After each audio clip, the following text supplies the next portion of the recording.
busted on family ties. Super G, supposedly, what you claim. Who you Banging be, in where Brooklyn, you from, grinding in overseas, Greenpoint, slumber, doing work in show, Williamsburg, and occasionally making moves in Manhattan.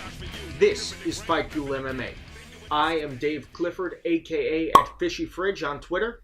And I am Joy, at JoyGNY on Twitter. And this is the UFC 214 breakdown. UFC 214 is going down Saturday, July 29th. And this card is straight fire. Straight fire. The first fight on the main card is going to be a light heavyweight showdown between Jimmy Manuwa and Volkan Ozdemir. Volkan Ozdemir is like the number 5 ranked light heavyweight in the world. Yeah, I barely know who he is. He's had 2 fights in the UFC. Yeah. I just watched him. And Impressive. that he's number 5. Yes. The one fight he had was impressive. The other, not so much. Against... He fought Ovince St. Preux for his first fight. Yeah. And it was not a great fight. He won via split decision. But the important thing about that fight was it catapulted him right into the rankings. I think OSP was ranked number 6 at the time, or 7th, and Ozdemir jumped the line. Fast. Yeah. All of a sudden, he's number 5. Yeah. Yeah, very quick. But, the division in particular in the UFC is pretty sparse. The light heavyweight division might be the weakest division in the UFC, or the most top-heavy division. So, yeah. So Ozdemir comes in, and he gets that split decision victory against Ovince St. Preux. And then they give him Misha Serkinov, who, good fighter, tough guy, solid light heavyweight. Mm-hmm. And Ozdemir KOs him like 30 seconds into the fight with this little shot right behind the ear on the back of the... Right there, just put him down. Laid him out. It almost looked unreal. It looked fake. Yeah. It wasn't fake, but it looked fake. It's crazy. Yeah, so he kept his spot. The MMA gods smiled upon him. And now he's getting a fight Jimmy Manuwa, who can put you down with a shot behind the ear himself. He can put you down with any shot he hits you with. Yeah. He proved that in his last fight against Corey Anderson. He laid him out.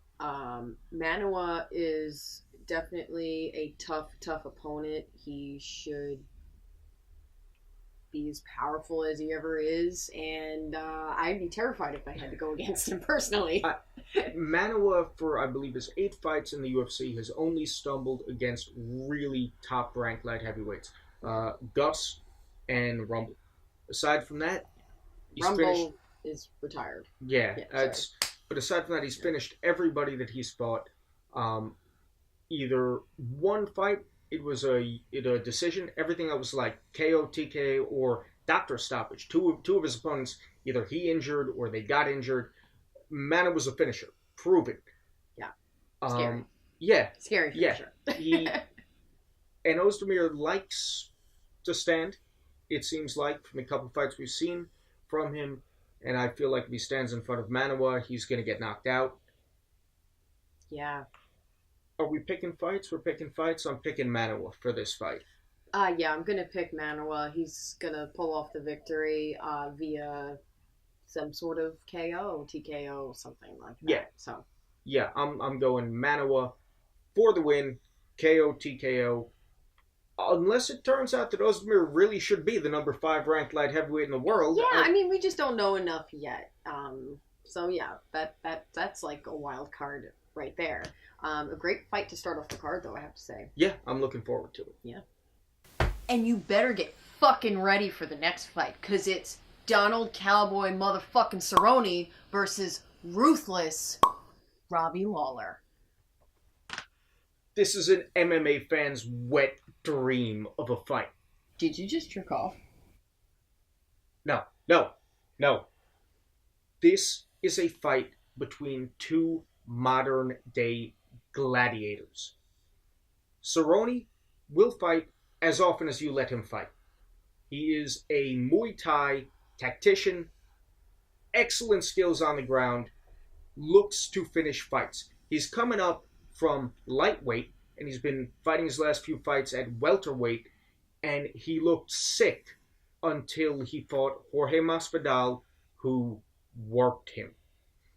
Robbie Lawler is a destroyer of, an eater of soul, taker of souls. Eater of souls, taker of souls. Yeah. He gonna take your soul.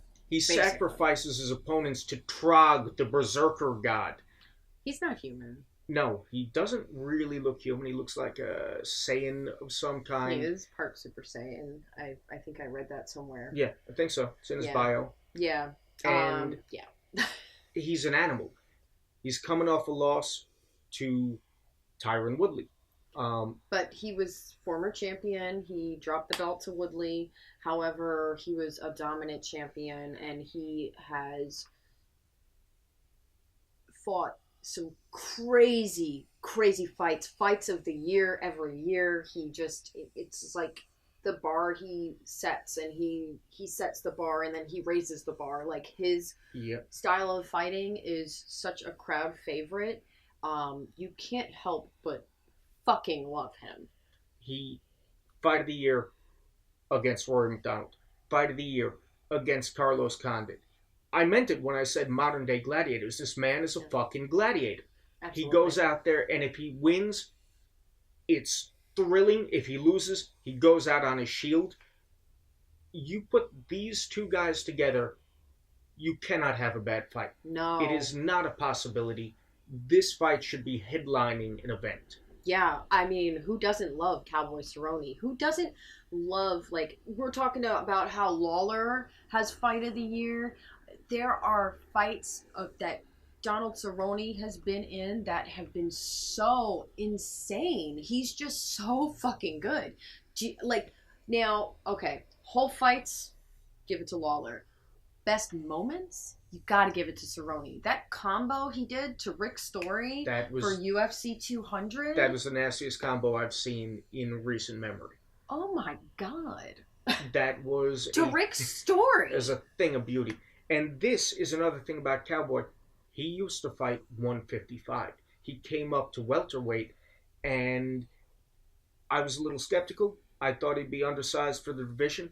He beats 3 serious welterweights. He beats Matt Brown. He beats Rick Story. Who the fuck was the first guy? The other Cowboy. The other Cowboy, who, that was kind of like an easement into welterweight. Yeah, because they were both former lightweights. Yes. Then they gave him Story, and I thought, now we're going to see. Yeah. Now we're going to see, could he deal with a big, strong heavyweight? And he schooled him. Then they gave him Brown, and you're like, can he deal with a guy who hits as hard as Brown, who has that ferocity? Yeah. Ferocity? Wow. Yeah. Yeah, sure. Yeah.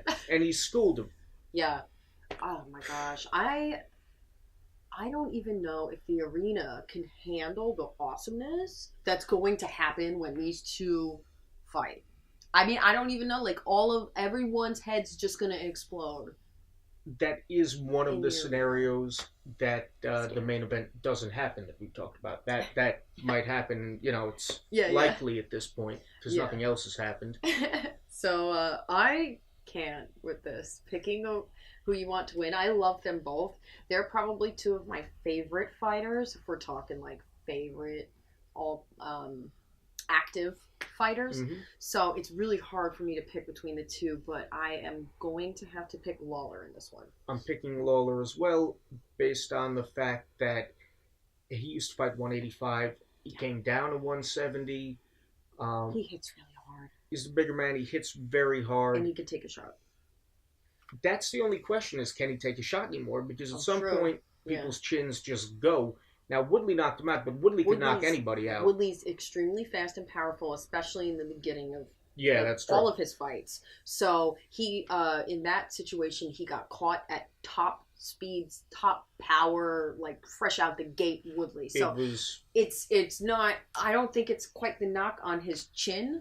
It's more like he just got caught and he was in the wrong place at the wrong time. Right. The worst case scenario. But, that's the question for me in this fight. If Lawler's chin is as good as it usually is, I think he takes this fight just based on too much power. Too much firepower. Yeah. The way that Cerrone could win is if he takes the fight to the ground. Yeah. He could sub him. Mm-hmm. Absolutely. 100%. Taking Lawler down is very hard, though. Incredibly hard. Yeah. His takedown defense is really good. Yeah, so that's one scenario. If he can magically get him to the ground, that would be I mean, who knows? We don't even really see Lawler on the ground ever. I don't even know if Cowboy would want to take it to the ground. He probably just wants to stand and bang. He probably doesn't want to, but hopefully his coaches are going to tell him you should at least try to get it to the ground. Yeah, and then if he doesn't succeed, then just try to hit him with a combo. Yeah. Over and over again. Build up of strikes. Also, you got to remember this is a 3-round fight, so Lawler is going to go into this knowing he can put his foot on the gas a little earlier than he might in a championship 5-round fight. And Cowboy's going to realize he has to work quick. Hopefully that'll get him past. Sometimes he starts slow. He hasn't looked like it lately, but that's been a problem for him. So hopefully he steps on it right out the gate. Yeah, and that's another thing that, like you had just said, when was the last time you saw Lawler in a 3-round fight? Yeah. He always opens up a little bit later in the rounds. He will give up a round or two in a 5-round fight. However, he's got 3 rounds. He's probably going to come out swinging. Yeah, I say Lawler comes out strong and finishes this fight in the 2nd round. Yeah, he can absolutely catch Cowboy early on. So, yeah. Fight of the night. Fight of the night. Calling. Yes. Lawler to win. Fight of the night. Yeah. The next fight on the card it's a sick fight. It's a fight between Cyborg and Tanya Triple Threat Evinger. And I'm really happy for both of these women. That for Evinger, I'm happy that she gets to compete in the UFC. And for Cyborg, I'm happy that they have made a weight class that she could fight at.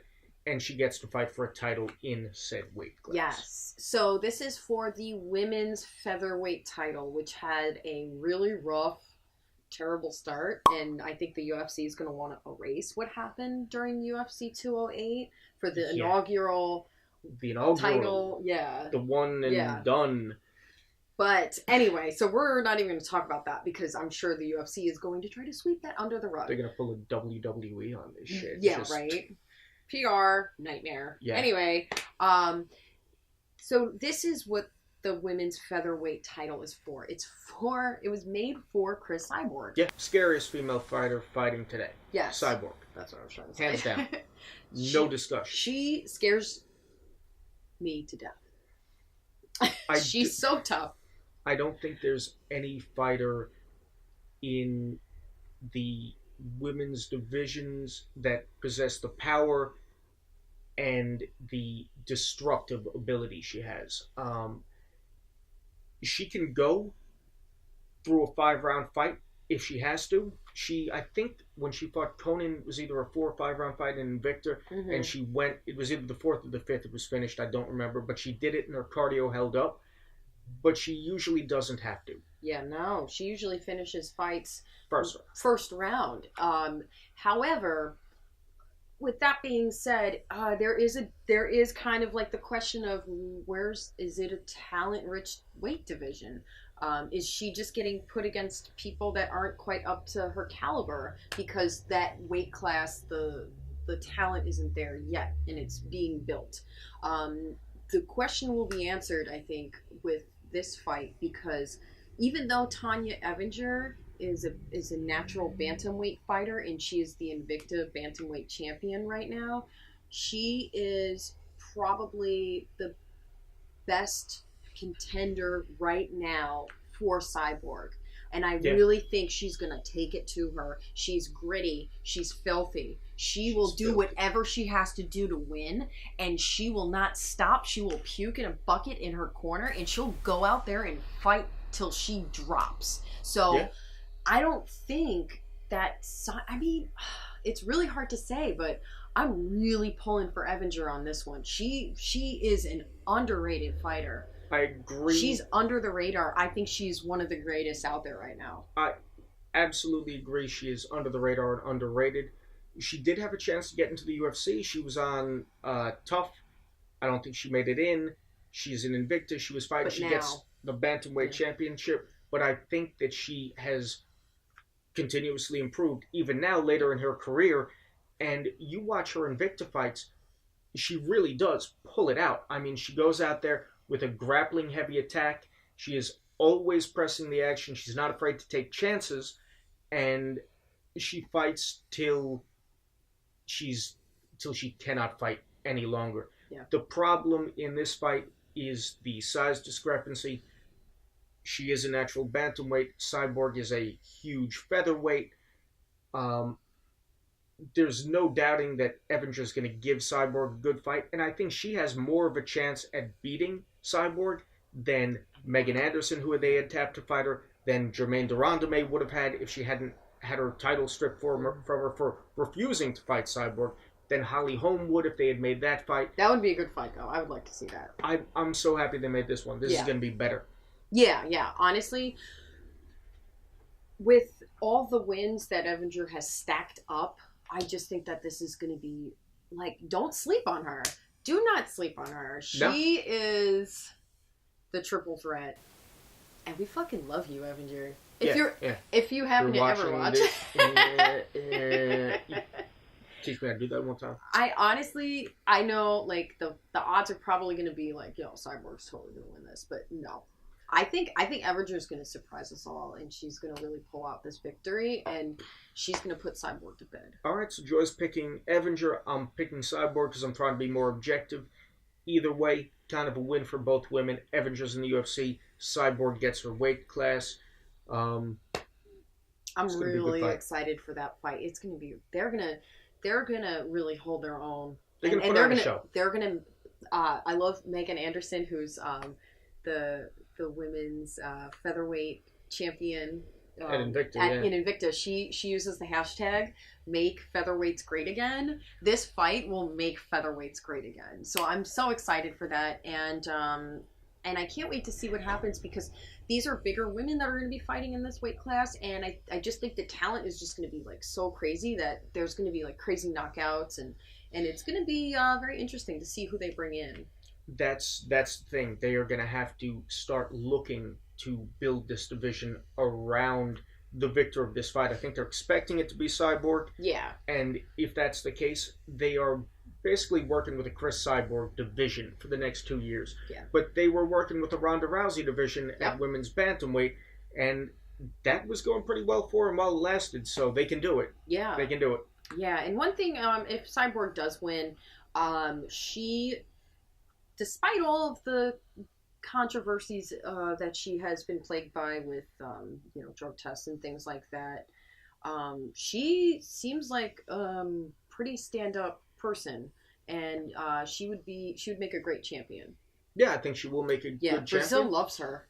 Well, why wouldn't they? Yeah, I mean, and I am in awe of her talent and her ability, and I have a lot of respect for her. Putting all that controversy aside, she really does make a great statement for women fighters. She's a great fighter. Yeah. Super talented. If you don't read into the controversy and you just judge her on her performances, great fighter. Yes. That is going to take us into our co-main event of the evening. We've got Tyron Woodley versus Damian Maia. It's back to school season.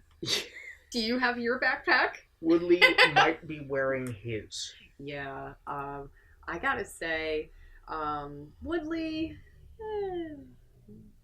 I don't want to dislike Tyron Woodley, because when he fights, he's a good fighter. I mean, he knocked Lawler out to gain his welterweight title. The first fight against Wonderboy was a good fight. The second fight I didn't like so much, but that's besides the point. Yeah. When he's interviewed, he basically tells you what he's thinking. He says, I want the easiest fights I could get for the most money. What is wrong with that? Yeah. Absolutely nothing. Nothing. I just think he's boring, and I don't like him that much. And I don't know why. To each his own. I'm not... he's... I don't know. It might be stylistic. Yeah. Well, one thing about him I have to say, and this I have a lot of respect for, is that he is so fast. Yeah. For his size, he is super fast, and he is super powerful in the beginning of his fights, and even towards the end of his fights, he could muster it up and still throw some bombs. So that's impressive, and I definitely like that about him. He's just not my particular favorite type of fighter.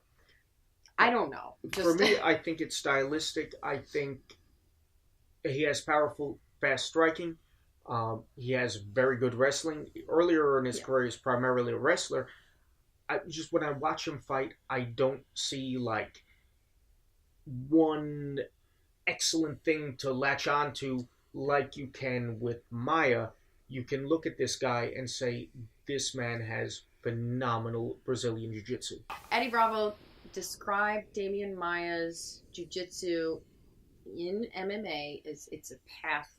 It's a particular path he goes on to obtain what he wants, which is to get a submission victory over his opponent with the least amount of strikes possible, with the least amount of damage possible. And that is, I'm in awe of that. He has this method that he gets, particular types of striking to do the bare minimum of what he needs to do to get his entry into his takedown. And then once he gets his takedown, he does, he goes to the back. And then once he gets on the back, then he tries to get the choke in. And it's amazing to watch.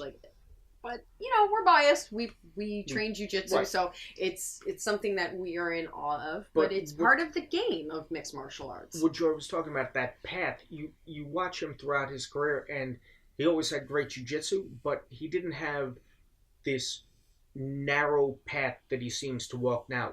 It's like he's taken these fundamental movements of jiu-jitsu, just top control to taking the back, singing the hooks, look for the choke. It's very simple, but it's beyond that. He's just, nothing he's doing is unobtainable to somebody who's not a super athlete. You don't have to have secret moves. He's using fundamentals. It's just like they're honed to diamond sharpness.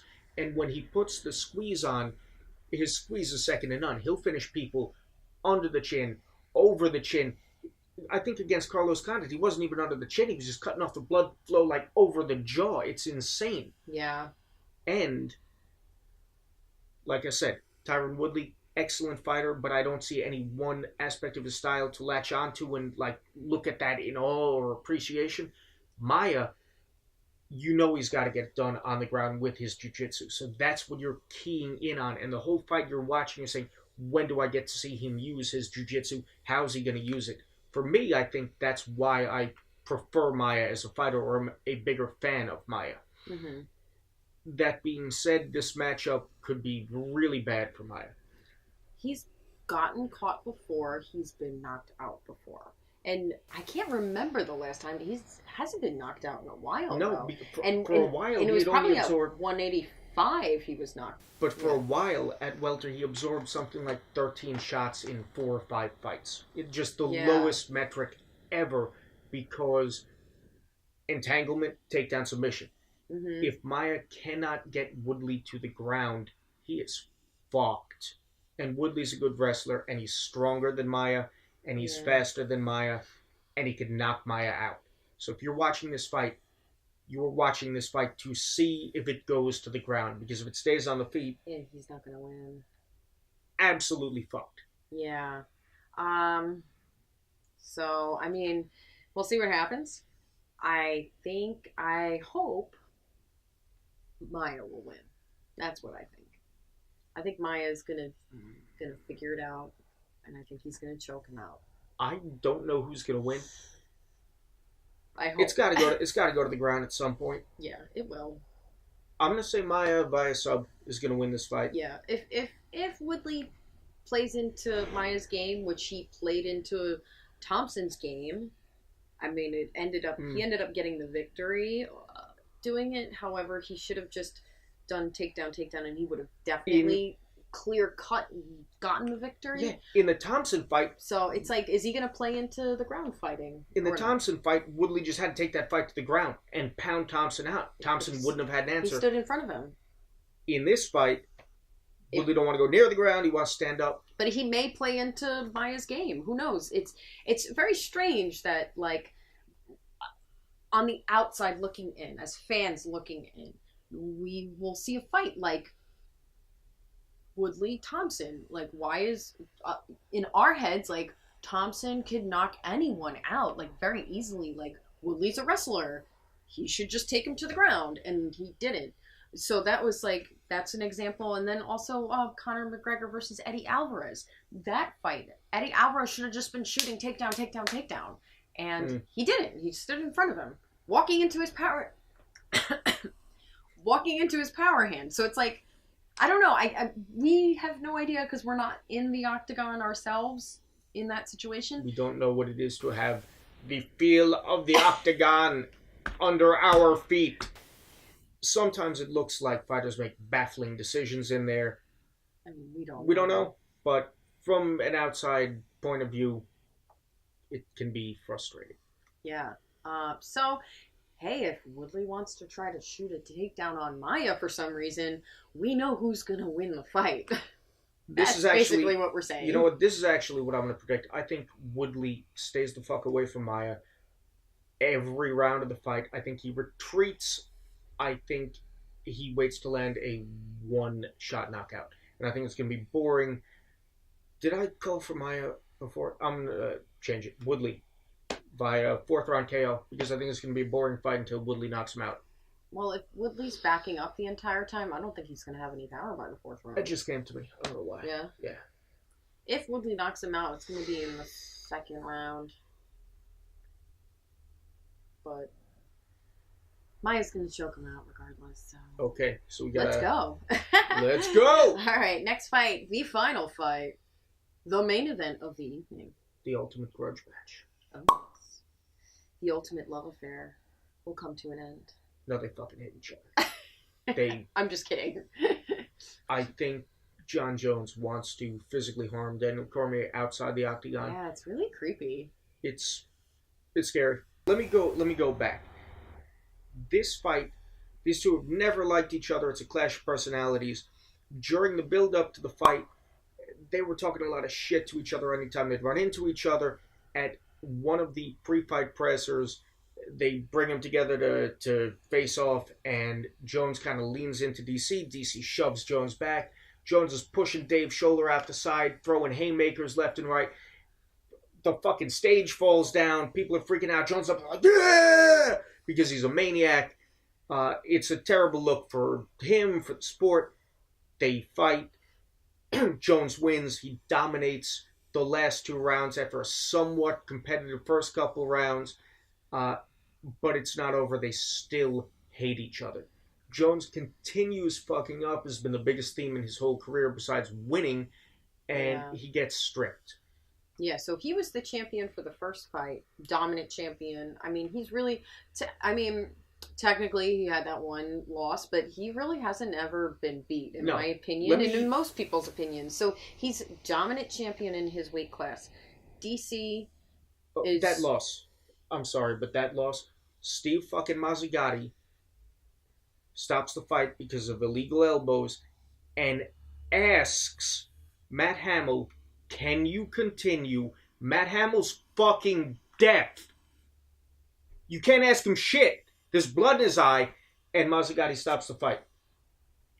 Terrible stoppage. Jones was clearly in control of that fight. There should be no losses on his record. Well, he has that one loss on his record. Yeah. And most people, like ourselves and anyone with a brain, knows that Jon Jones is the dominant champion that he is. He's an anomaly. He is one of the greatest of all time, especially in light heavyweight, and no one can beat him. And so DC, when DC is like number 2, right? Jon Jones is number 1, cannot be beat. DC's number 2. When they fought, Jon Jones beat him unanimous decision victory. He won every round. Yeah, 49-46. Okay. All 3 judges, yeah. Yeah, so he won almost every single round. And yeah, so what happens next? the only person that could beat John Jones is himself. So he loses his title, gets stripped because of drugs. And crashing into pregnant women and fleeing the scene of the accident, and goes back to the scene to grab like a pile of cash out the car allegedly. Yeah. He says it was a weed pipe, and then they're finally about to make the rematch. The first fight also gave us one of the best interviews ever, that hot mic interview where like they had them both set up. Yeah, and they're talking to each other, they're in different rooms. Joe's like, "You there, pussy?"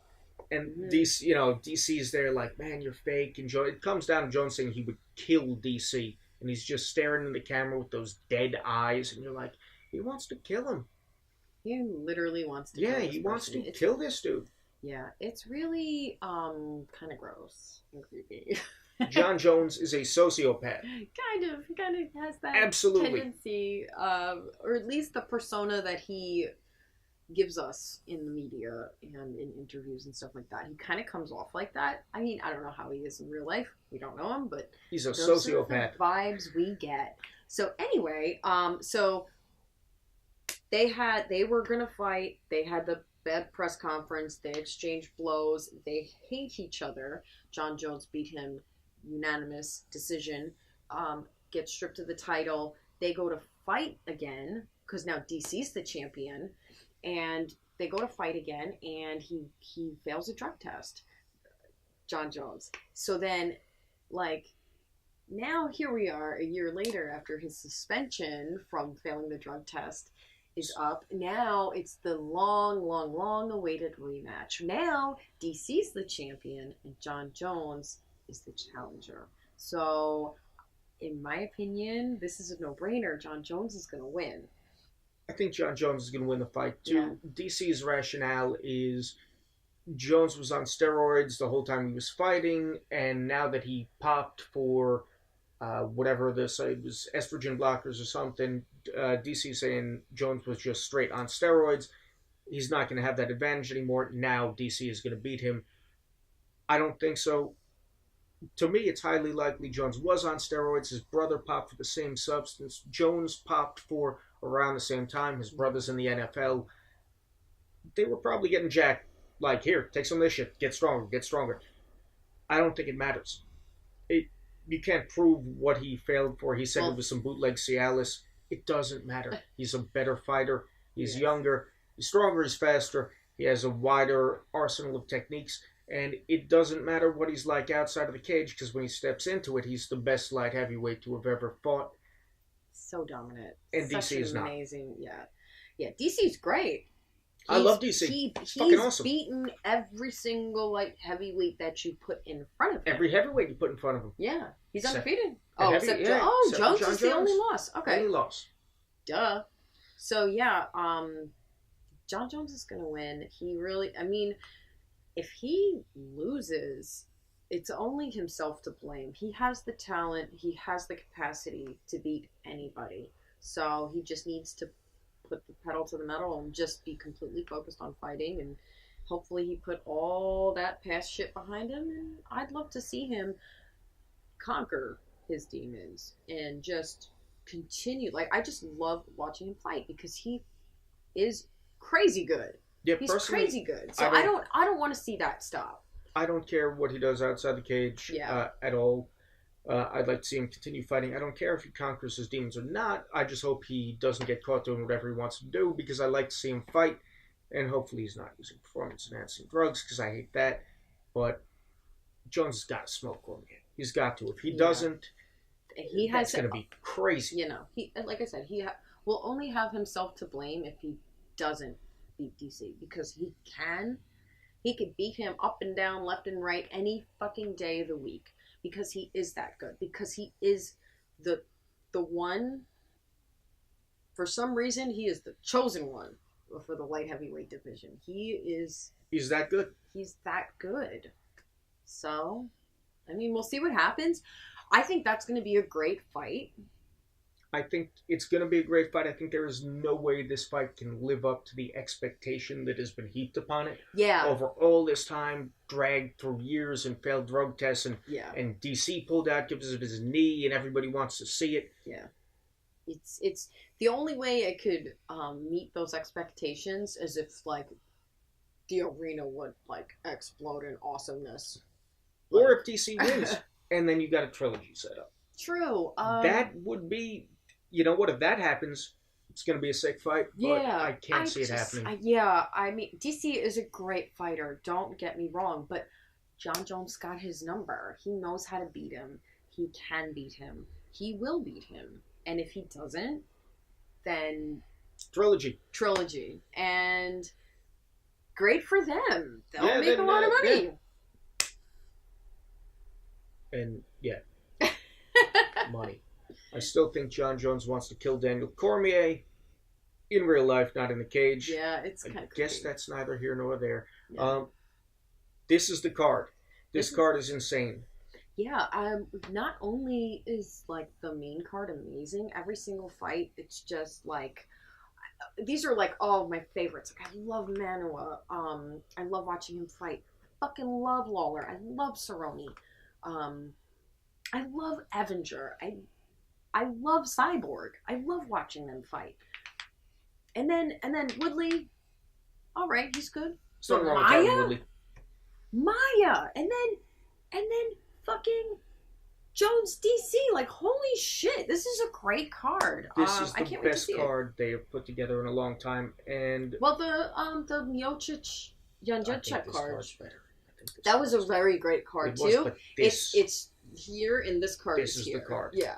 And so far, nobody's pulled out yet. No one's fallen off. So. Yeah. Well, Doohoo Choi was supposed to be on the card, and he pulled out, and that upset me because he's another one of my favorites. I don't know if I would have been able to handle all that in one card, so I'm just really excited to see this. Yeah. Oh, 2 fights you got to watch. We'll watch the full undercard anyway, but 2 fights you got to watch. You got to watch Jason Knight versus Lamas. Yes, that's headlining the prelims. Yes, it is. FX, I think it's FX prelims. Knight is up and coming featherweight, really fun to watch, aggressive, like certain people, good fighter. The other fight is you got to watch Aljamain Sterling versus Renan Barão. Supports Strong Island fighter. Yes, I think Sterling's going to beat Barão, and that'll be a huge win for him. And I think Knight's going to beat Lamas. The Knight Lamas fight's going to be really good because I think Lamas is a little physically stronger, a little bigger than Knight. Knight is fierce though. Yeah, he is. So I'm looking forward to that one too. Yeah. So and then all the other fights on the card are actually like I'm pretty excited about. Also, we'll list everything here and. That's it. That's it. We're out. Watch the card. Watch the card. We are going to follow this up with a breakdown of the card. So look for that to be out shortly after Saturday. Yeah. So, signing out from Brooklyn, New York.